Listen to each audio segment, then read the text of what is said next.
Madame la Chancelière, j'ai l'honneur de vous présenter Madame Connie Walker, qui s'est distinguée par son approche avant-gardiste du journalisme et son engagement envers les communautés autochtones.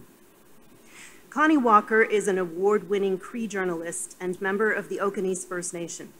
Her substantial body of work has exposed some of the devastating impacts of intergenerational trauma stemming from residential schools in Canada and the United States.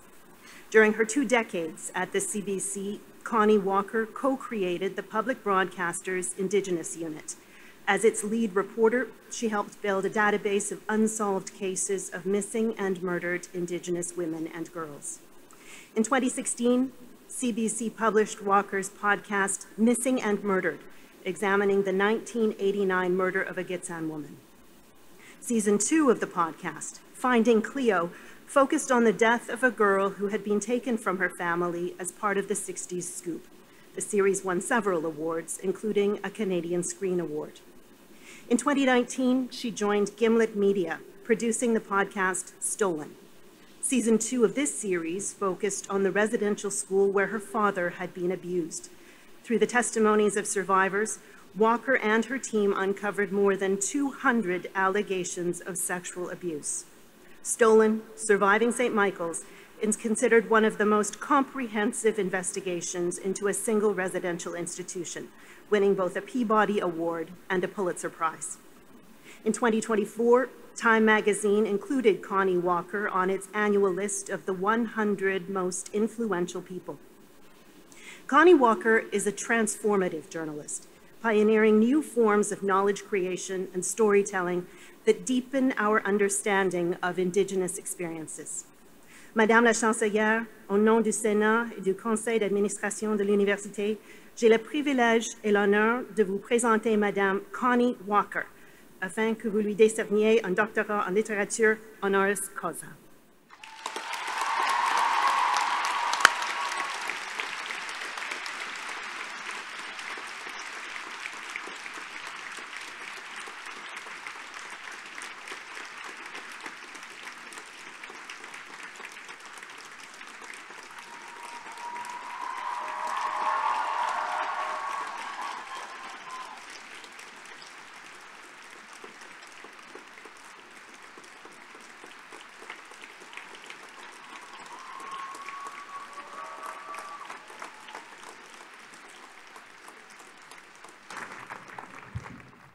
And now, Dr. Walker will address the audience.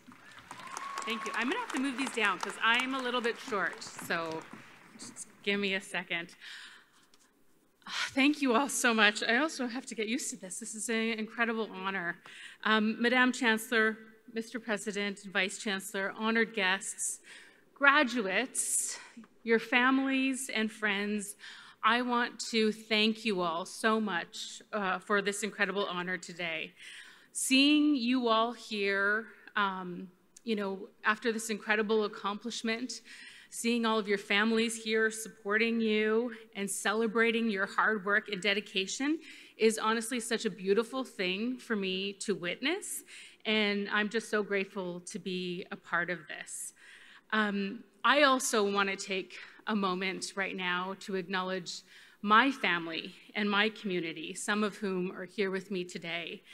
My mother, Lorraine Walker, and my sister, Brittany, came from Treaty 4 territory in Saskatchewan to be here today. My husband, Chuck, and my child, Sequin. I'm so grateful to you all. They're waving. Thank you, honey. Oh, thank you so much.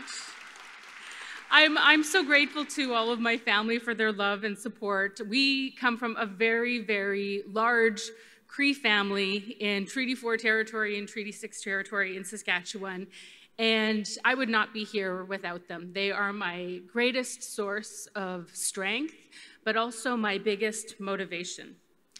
When I was contemplating this address to you all today, I couldn't help but think about my own time in university. I was a student at the Saskatchewan Indian Federated College at the University of Regina. My time in university was the beginning of my journalism career, but it was also the beginning of my own journey of uncovering the truth about Canadian history and the lives of Indigenous people, starting with my own. In my second year, I took an Indian Studies class, and one of my assignments was to record an oral history. So I decided to interview the oldest person that I knew, my grandfather, Harry Bellegarde. I was very close to both of my grandparents growing up, Harry and Margaret Walker. They helped raise me.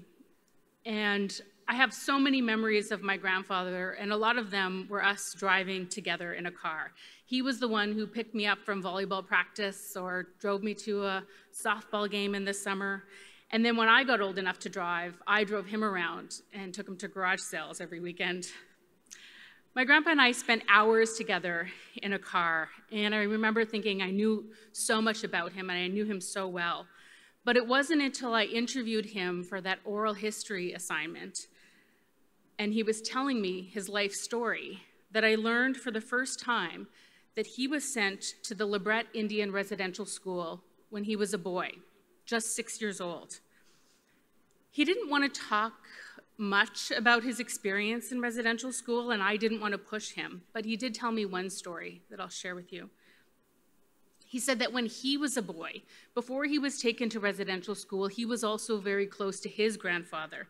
He remembered going with him everywhere, going with him when he went to play cards, and how he would play late into the night, and he would sometimes fall asleep waiting for him. And my grandpa told me that when he was sent to residential school, his grandfather passed away.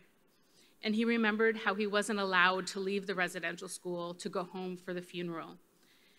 He told me he remembered crying underneath a stairwell at the school. I thought of that story that my grandfather shared with me 16 years later, when in 2015, I was covering the final Truth and Reconciliation Commission national event in Ottawa. I remember a room similar to this one when Justice Murray Sinclair addressed a room packed full of survivors, intergenerational survivors, and their families. He had just spent 6 years traveling across the country, hearing stories of thousands of survivors, and was delivering his final report. And he said that there's not a single Indigenous person in Canada who has not been touched by the legacy of residential schools. Looking back, I can see how that interview with my grandfather was the beginning of my own journey of understanding about how true that statement was, of understanding my life and my family's story. Learning how Indian residential schools and colonization in Canada impacted my family was also my education in the true history of Canada, of understanding how this country was built. We all have a connection to that story. Early in my career, I often encountered a belief in newsrooms that Indigenous stories weren't important, that Canadians didn't really care, and that our history and our truths didn't matter. Thankfully, so much of that has changed, and for the last decade or even longer, I've been almost exclusively focused on reporting on Indigenous communities, and I feel like I've had a front row seat to witness a transformation in Canada. I'm part of a growing community of Indigenous people pushing to tell our own stories, but also seeing more and more Canadians engaged in this idea of reconciliation. I remember Sequin and I last fall in September on Orange Shirt Day, the National Day for Truth and Reconciliation. We were driving in our car on our way home from an appointment. And we decided to count the number of orange shirts that we saw on our way. And I thought it would just be a fun way to pass the time. And every block we passed, we saw more and more orange shirts. We ended up counting more than 60 on our short drive home.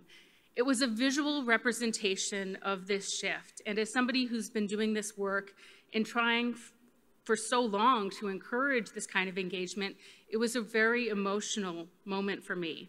It was so important for me as a mother to have my child see that and to have them understand that this is part of their story, part of their history, and that Canadians do care. We've all seen the power of Canadians, the power of what we can do. When facing threats to Canadian sovereignty, Canadians from coast to coast to coast put their elbows up, using their power as citizens to fight for the values we define ourselves by. It was also a lesson on how quickly things can change and how fragile and tenuous our progress can be and how easily it can be slipped away. It was an example of how much power we can yield when we come together, when we decide what is important to us and what we value. I've spent my career helping to uncover the true history of Canada, but also learning my own story. And Justice Murray Sinclair, he always talked about the importance of knowing your own story. So no matter where you're all headed on the next phase of your journey, I encourage you all to think about your own story, the story of you, but also the story of your families and your community. This will help lead you on your journey, as it led me, and it will define the role that you play and help build the kind and just communities that we all deserve. Thank you all so much.